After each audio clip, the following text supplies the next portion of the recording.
We celebrate this day in the memory of those beloved brave soldiers who fought bravely and died in Indo-Pak War of 1965, but made successful defense of Lahore and other important cities of Pakistan.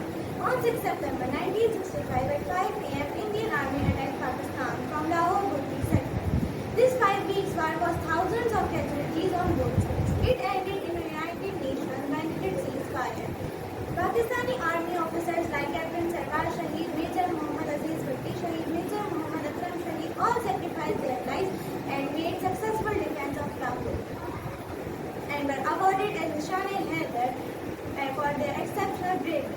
A lot of programs are organized every year on Defense Day. At the end of this speech, I would like to say some words of Iqbal. In the words of Iqbal, Dushto